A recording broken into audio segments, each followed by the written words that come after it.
யூசுவலா பண்ணா ஓடவும் மாட்டேங்குது சார். அது ஒரு பெரிய இதா இருக்கு. நம்ம ரெகுலரான ஒரு சினிமா, ஒரு பேட்டர்னா ஒரு சினிமா பண்ணோம்னா, அதுவும் ஓட மாட்டேங்குது. மொத்தம் நெகட்டிவ் கதாபாத்திரமும் என் மேல இருக்கணும். அந்த பிரிஞ்சு பிரிஞ்சுலாம் இருக்கக்கூடாது. இப்போ அருண் விஜய் பண்ணார்ல, எ அஜித் சார் படத்துல. ஸோ அந்த மாரி இருந்துச்சுன்னா, நல்ல டைரக்டர் இருந்துச்சுன்னா, நம்மளுக்கு நம்ம பண்ற ஒரு எஃபோர்ட், நம்ம போடுற அந்த இன்வெஸ்ட்மென்ட் வந்து யூஸ்ஃபுல்லா போய் சேரும். இல்லன்னா, சும்மா ஏனோ தானோன்னு பண்றது வேஸ்ட். கண்டிப்பா பண்ணுவேன் சார். ஏன்னா, இன்ஃபாக்ட் ஏதோ ஒரு இன்டர்வியூல கூட ஒரு விஜய் சேதுபதி கூட சொல்லியிருப்பாரு. நெகட்டிவா பண்றது தான் இன்னும் ஆக்சுவலா மீட்டர் அதிகம். இன்னும் நெறைய பெர்ஃபார்ம் பண்ணலாம். இன்னும் எக்ஸ்ட்ராவா வந்து நம்மளால வந்துட்டு ஒரு ஸ்டெப் போய் பெர்ஃபார்ம் பண்ண முடியும். சமீபமா பார்த்தீங்கன்னா, உங்க கதைக்களம் வந்து சூஸ் பண்றதுலாம் அழகா இருக்கு. ஏன்னா, ஒவ்வொரு படத்துலயும் இப்போ லைனா வந்ததுல வேறு வேற கதைக்களமா நீங்க அமைச்சிட்டு இருக்கீங்க. ஸோ இந்த இதுக்கான காரணம் என்ன? நீங்க மாற்றத்துக்கான காரணம் என்ன? இல்ல சார், உங்க கேள்வியிலேயே தான் பதில் இருக்கு. அதான் கதைக்களம் தான். ரொம்ப புதுசா இருந்தது. யூசுவலா பண்ணா ஓடவும் மாட்டேங்குது சார். அது ஒரு பெரிய இதா இருக்கு. நம்ம ரெகுலரான ஒரு சினிமா, ஒரு பேட்டர்னா ஒரு சினிமா பண்ணோம்னா, அதுவும் ஓட மாட்டேங்குது. ஸோ, இந்த மாரி புதுசு புதுசா ஆக்சுவலா இது வந்துட்டு ஒரு ஓடிடிக்கு ஒரு சின்ன பட்ஜெட்ல வந்துட்டு நாங்க ஒரு ஆந்தாலஜி ஃபில்மா 4 கதைகள் பண்ணலான்னு தான் ஆரம்பிச்சது. பட் படம் பண்ண பண்ண அதோட அ நம்ம அந்த ப்ராசஸ பார்க்க பார்க்க நல்லா வருது அப்படின்னோனே, இது தியேட்ரிக்கல் ரிலீஸ் பண்ணலான்னு ப்ரொடியூசர்ஸ் முடிவு பண்ணாங்க. ஸோ, எனக்கு வந்துட்டு இந்த கதைய கேட்கும்போது வந்துட்டு, எனக்கு இந்த கேரக்டரும் புதுசா இருந்தது. இந்த கதையில இந்த துப்பாக்கியும், இந்த கேரக்டரையும் எப்படி ரிலேட் பண்றாரு, இந்த ஸ்க்ரீன் பிளே, திரைக்கதை ரொம்ப புதுசா இருந்தது. ஸோ, ஒரு புது முயற்சியா இருக்கட்டுமே, மக்களுக்கும் வந்துட்டு இந்த முயற்சி புதுசா இருக்கட்டுமே. ஏன்னா ஃபர்ஸ்ட் ஹாஃப் பார்க்கும்போது நெறைய பேருக்கு, "ஏய் என்னடா சொல்லிட்டு இருக்காங்கிற" ஒரு சின்ன ஒரு நெருடல் வரும். 4 பேர் கதை இருக்கும். அது பாட்டுக்கு போகும். பட் செகண்ட் ஹாஃப் பார்க்கும்போது தான் வந்துட்டு எனக்கு இந்த காளிதாஸ்ல இதுதான் நடந்தது. ஃபர்ஸ்ட் ஹாஃப் பார்த்துட்டு வெளியில வந்தோனே பிரஸ்ட்ட கேட்கும்போது, "என்ன ஜி பார்த்துட்டு சொல்றேன் ஜின்னு" அப்படி போயிட்டாங்க. செகண்ட் ஹாஃப் பார்க்கும்போது தான் அந்த ஃபர்ஸ்ட் ஹாஃப்லேருந்து என்னென்ன படம் அந்த மாரி தான் இந்த படமும். ஸோ இந்த படம் வந்துட்டு அந்த அடிப்படையில பார்க்கும்போது எனக்கு கதையா ரொம்ப புதுசா இருந்தது. பர் சார் கோ ப்ரொடியூசர் சொன்னார் இந்த மாதிரி ஏ சர்டிஃபிகேட் யூ சர்டிஃபிகேட்லாம் பாகுபாடு பார்க்குறாங்க அப்படின்னு. உண்மையிலேயே அப்படி பாகுபாடு பார்க்குறாங்களா? உங்களோட கருத்து என்ன? ஏன்னா இந்த படத்தோட சப்ஜெக்ட் உங்களுக்கே தெரியும். சார் அது சென்சார் போர்டில் யார் பார்க்குறாங்கிற ஒவ்வொரு மைண்ட் செட்டை பொறுத்து இருக்குது சார். இப்போ இந்த கதையில் வந்துட்டு பார்த்தீங்கன்னா வந்துட்டு பிளட் ஷெட் கிடையாது. எனக்கு நான் நேபாளின்னு ஒரு படம் பண்ணேன். அந்த படத்தில் பார்க்கும்போது வந்துட்டு நிறையா பிளட் ஷெட் இருக்கும், உங்களுக்கு ஆக்ஷன் நிறையா இருக்கும். அதே மாதிரி வந்துட்டு கொஞ்சம் சில சென்சுவலான சீன்ஸ் இருக்கும், வல்கரான சில சீன்ஸ்லாம் இருக்கும். அதெல்லாம் வந்துட்டு ரிமூவ் பண்ணுன்னு சொல்லி ரிமூவ் பண்ணியே திருப்பி ஏ சர்டிஃபிகேட் தான் கொடுத்தாங்க. ஸோ இப்போ இருக்கிற சென்சார் போர்டில் அப்பயே அப்படி தான் ஸ்ட்ரிக்டாக இருந்தாங்க. ஸோ இப்போவும் கொஞ்சம் ஸ்ட்ரிக்டாக தான் இருக்காங்க. பட் இந்த படம் பார்த்தீங்கன்னா கொஞ்சம் சோஷியல் மெசேஜ் நிறையா இருக்கும். கொஞ்சம் சில கருத்துக்களை கொஞ்சம் நிறையா வந்துட்டு உள்ளடக்கி வச்சிருப்பார் டைரக்டர். ஸோ பட் என்னை பொறுத்த வரைக்கும் நான் யூஏ தான் எதிர்பார்த்தேன் ஆக்சுவலாக. அப்படி ஒன்றும் பெருசாக ஏ சர்டிஃபிகேட்டுக்கான ஒரு ஒரு கண்டென்ட் மாதிரி இது தெரியல.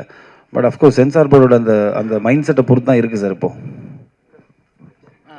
டைரக்டர் சார், அதாவது மாநகரம் படத்துக்கு பிறகு ஒரு நீட்ஃபுல்லான ஹைபர் லிங்க் படமாக இந்த படத்தை நாங்கள் பார்க்குறோம். ஆனந்த ஒரு தயாரிப்பாளராக கிடைச்சதுல எங்களுக்கு பெரிய சந்தோஷமா இருக்கு சார். ஃபர்ஸ்ட் ரிவ்யூ நீங்கள் தான் இப்போ கொடுத்துருங்க. ஏன்னா எங்கள் படத்தை நாங்களே உட்காந்து முன்மொழிஞ்சிட்டு இருக்கோம் மேடையில். நான் தான் சொன்னேன், நிறுத்துங்க, அவங்க பார்த்துட்டு கேட்கட்டும், கேள்வி கேட்டால் தான் ஏதோ ஒன்று சொல்லுவாங்கன்னு. ரொம்ப சந்தோஷம் சார். சரி, எங்ககிட்ட இருந்து ஒரு நல்ல தயாரிப்பாளர் வந்திருக்கிறதுல எங்களுக்கு ரொம்ப சந்தோஷம். அப்புறம் டைரக்டர்கிட்ட ஒரு கேள்வி, இந்த படத்தில் வந்து ஒரு துப்பாக்கி பல கதைகளில் ட்ராவல் ஆகுது. எல்லா கதைகளுக்குமான தீர்வையுமே அந்த துப்பாக்கி தான் தருது. இது வந்து வன்முறையை முன்வைக்கிறது மாதிரி ஆகாதான்? நிச்சயமாக நீங்கள் கேள்வியில் நியாயம் இருக்குது. அதுக்கு தான் நான் செகண்ட் பார்ட்டுக்கு ஒரு லீடு வச்சுருக்கேன். ஸோ அந்த செகண்ட் பார்ட்டில் வந்து கண்டிப்பாக அதை வந்து நீங்கள் துப்பாக்கி தீர்வாக இருக்காது அப்படிங்கிறத நம்புகிற மாதிரி ஒரு கதை பண்ணுவேன் கண்டிப்பாக. பரத் சார், சார் முன்னாடிலாம் உங்களை வந்து காண்டாக்ட் பண்ணோன்னா ஒரு கதாசிரியர் வந்து கதை சொல்லணும், ப்ரொடியூசர் வந்து கதை சொல்லி டேரக்டர் கதை சொல்லும்போது எனக்கு ஃபுல் ஃபிச்சாக வந்து என் ஸ்டோரியில் நான் மட்டும்தான் இருக்கணும்னு சொல்லிட்டு ஒரு விஷயம் போயிட்டு இருந்தது. ஆனால் இப்போ வந்து நீங்கள் கதை கலகம் வந்து டோட்டலாக மாற்றிட்டீங்க. இப்போ வந்து 4 ஸ்டோரியில் நீங்கள் ஒரு சின்ன பார்ட் தான் பண்ணியிருக்கீங்க. இது எப்படி இருக்குது? ஏன்னா இதே மாதிரி ட்ராவல் பண்ணுவீங்களா, இல்லை வந்து திருப்பி ஃபுல் ஃபிச்சாக தான் பண்ண போகிறேன்னு சொல்லிட்டு ஒரு விஷயம் நடக்க போதா? இல்லையே சார், அப்படிலாம் கிடையவே கிடையாது சார். அப்படின்னா நான் ஒரு வெயில் பண்ணியிருக்க மாட்டேன், ஒரு கடுகு பண்ணியிருக்க மாட்டேன். ராஜகுமாரன் சார் என் கூட நடித்தார், வெயில் பண்ணியிருக்க மாட்டேன். இல்லைனா வந்துட்டு ஒரு அழகாக இருக்கிற பயமாக இருக்கிறது ஒரு படம், அருண் குமாராக இருந்த டைமில் நான் அவர் கூட பண்ணேன். ஸோ எனக்கு என்னை பொறுத்த வரைக்கும் ஒரு கதையில் நம்மளுக்கு என்ன இருக்குது, அதே மாதிரி இந்த கதையை வந்துட்டு என்னோடய போர்ஷனுக்கு நான் ஹீரோ சார். சின்ன பாட்டு கிடையவே கிடையாது. நீங்கள் இதை ஒரு பொதுப்படையாக பாருங்களேன். படமாக பார்க்கும்போது என்னோட போர்ஷனுக்கு நான் ஹீரோ. ஒவ்வொரு போர்ஷனுக்கும் அவங்க வந்துட்டு ஒரு முக்கியத்துவமான ஒரு கதாபாத்திரமாக பாருங்கன்னு தான் சொல்கிறேன். அதான் இது ரெகுலரான ஒரு ஹீரோ ஹீரோயின், ஒரு காமெடியன், ஒரு 4 ஃபைட்டு அந்த மாதிரி பார்க்கணும்னு நினைக்கிறவங்களுக்கு இந்த படம் பிடிக்காது. ஒரு கண்டென்ட் பேஸ்டாக பார்க்கணும், 2 மணி நேரம் வந்துட்டு நம்மளுக்கு ஒரு திரைக்கதை இன்ட்ரெஸ்டிங்கான ஒரு ஃபிலிம் பார்க்கணுன்னா பார்க்கலாம். ஸோ அந்த அடிப்படையில் தான் நான் வந்துட்டு நான் எப்பவுமே அப்படி தான் பண்ணிட்டு இருக்கேன் சார். என்னோட பேட்டர்ன் ஆஃப் ஃபிலிம்ஸ் அப்படி தான் இருந்திருக்கு. ஒரு சில படங்கள் ஆமாம் ஹீரோயிசம் ஃபிலிம்ஸ் பண்ணி ஆகணும் சார், கமர்ஷியலுக்கு நம்ம பண்ணி தான் ஆகணும். ஸோ அப்படி தான் நான் அதை பார்க்குறேன். நான் direct sir,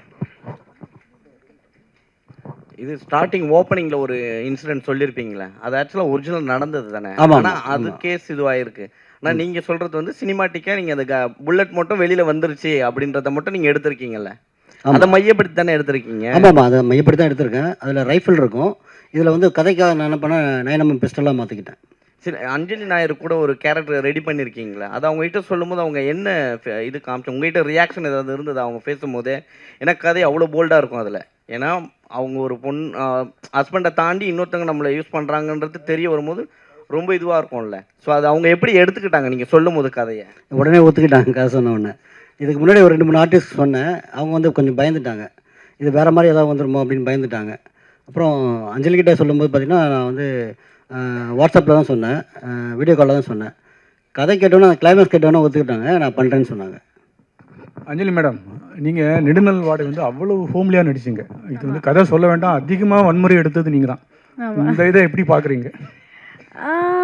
see as an actor நமக்கு புதுசாக ரோல் பண்ண நிறைய ஆசை இருக்கும். நானே இந்த இண்டஸ்ட்ரி வரும்போது நான் பார்க்குறது சேம் ஸ்டோரி சேம் ஸ்கிரிப்ட் பண்ணுற மாதிரி எனக்கு தோணிடுச்சு. ஸோ சார் இந்த கதை சொல்லும்போது அஃப்கோர்ஸ் என் மனசில் எனக்கு தோணுச்சு ஆடியன்ஸ் எப்படி பார்ப்பாங்க. பிகாஸ் ஆடியன்ஸ்க்கு நான் இது வரைக்கும் பண்ணுற படம் தே ஹேவ் அன் இமேஜ். அது பாசிட்டிவாக எடுத்துக்கலாம், நெகட்டிவாக எடுத்துக்கலாம். பட் நான் ஆஸ் அன் ஆக்டர் எனக்கு அந்த ஸ்டோரி கன்வின்சிங்காக தோணிடுச்சு. அதுவும் தாண்டி டிரெக்டர்கிட்ட I had trust like he will take it properly. So and I think actually நீங்கள் தான் என்கிட்ட சொல்லணும் உங்களுக்கு எப்படி பிடிச்சிருக்குன்னு. பிடிச்சிருக்கா? தேங்க்யூ. திருநங்கையா மனப்பூர்வமாக ஏற்றுக்கிற ஒரு தாயா ஒரு புதிய விஷயமா சொல்லியிருந்தீங்க. அது மட்டும் இல்லாமல் திருநங்கைக்கும் அவர்களுடைய உடம்பு வந்து சுத்தமாக இருக்கணும்னு விரும்புகிறாங்க.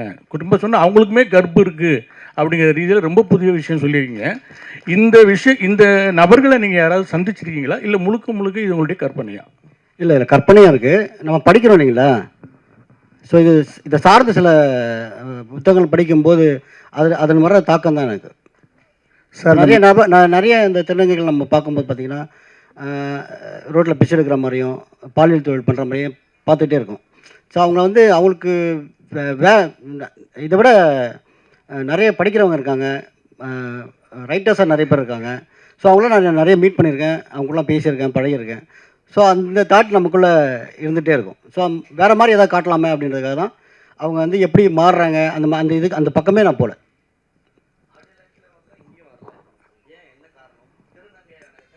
இல்லை, நாங்கள் இன்வைட் பண்ணியிருக்கோம். அந்த லாஸ்ட் டைமாக இன்வைட் பண்ணோம், இப்போ இன்வைட் பண்ணோம். கொஞ்சம் பிஸியாக இருக்காங்க. அவங்க வந்து மிஸ் யூனிவர்ஸ் வந்து 2nd ப்ளேஸ் வின் பண்ணியிருக்காங்க. ஸோ அதனால் வந்து நிறைய அவங்களுக்கு வந்து ஆட் ஃபிலிம்ஸில் நிறைய வருதுன்னு நினைக்கிறேன். அதனால் அவங்க மாடலாக இருக்காங்க அவங்க.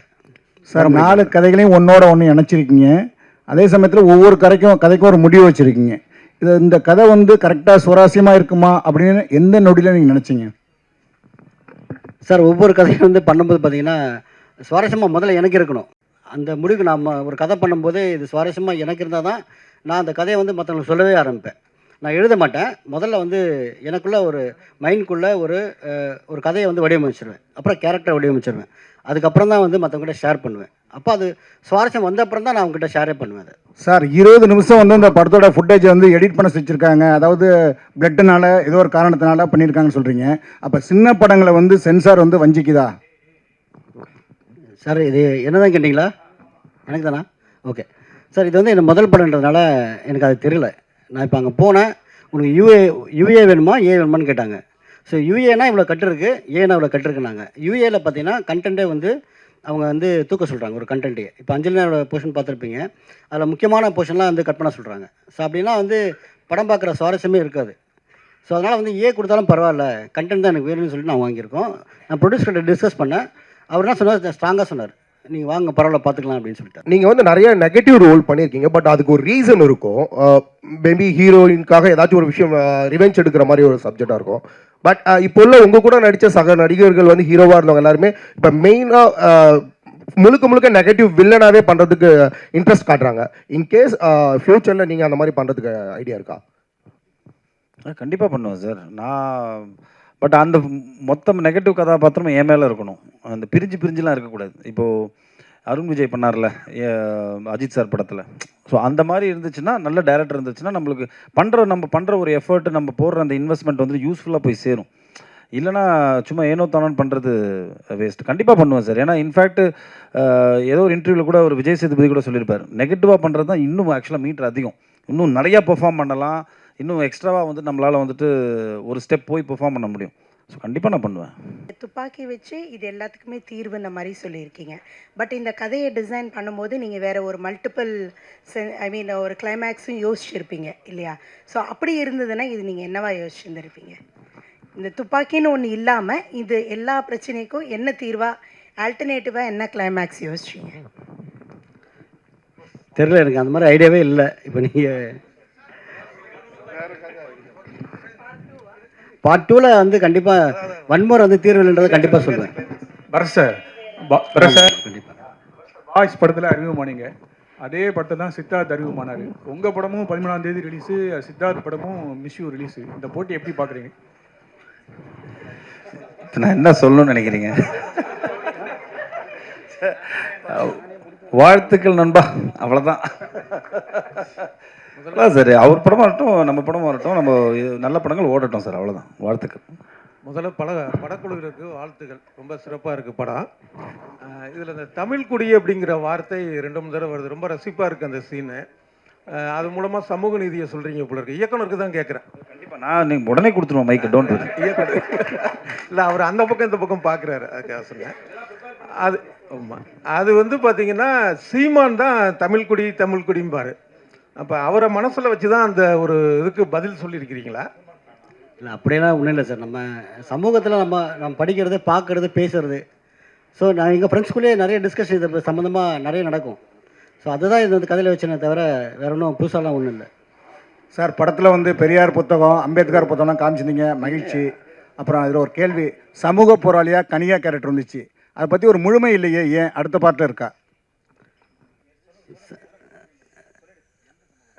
சார்? அந்த இது வந்து நம்ம கர்நாடகாவில் நடந்த ஒரு ரைட்டர் கொலை பண்ணியிருப்பாங்க. ஸோ அதை வந்து நான் அந்த இன்டெரக்டாக தான் அதில் சொல்லியிருக்கேன் அதில். ஸோ அந்த சமூக நீதி அக்கறை வந்து பார்த்திங்கன்னா எல்லா இயக்குனருக்கும் வேணும். ஸோ எனக்கும் அதில் கொஞ்சம் இருந்ததுனால நான் அதை ட்ரை பண்ணியிருக்கேன். இருக்கலாம் சார். அதான் ஆக்சுவலி ஃபைனலாக ஒரு சின்ன வேண்டுகோள். அது வேண்டுகோள் இல்லை, சொல்கிறேன். ஆக்சுவலாக வந்து இந்த படத்துடைய கிளைமாக்ஸு எங்கெங்கேருந்து எந்த இடத்த ட்ராவல் ஆகுது அப்படிங்கிறத ரிவீல் பண்ண வேண்டாம். ட்ராவல் அவர் தான் கதைன்னு சொல்லுங்கள், அதை கொஞ்சம் ரிவீல் பண்ண வேண்டாம். இதில் ஒரு 4 ப்ரீ கிளைமேக்ஸ் இருக்கும், ஒரு கிளைமேக்ஸ் இருக்கும். தயவுசெய்து அதை மட்டும் கொஞ்சம் எழுதாமல் எழுதுனீங்கன்னா கொஞ்சம் மகிழ்ச்சி. தம்பி கேமராலாம் ஆஃப் பண்ணிட்டீங்க போல.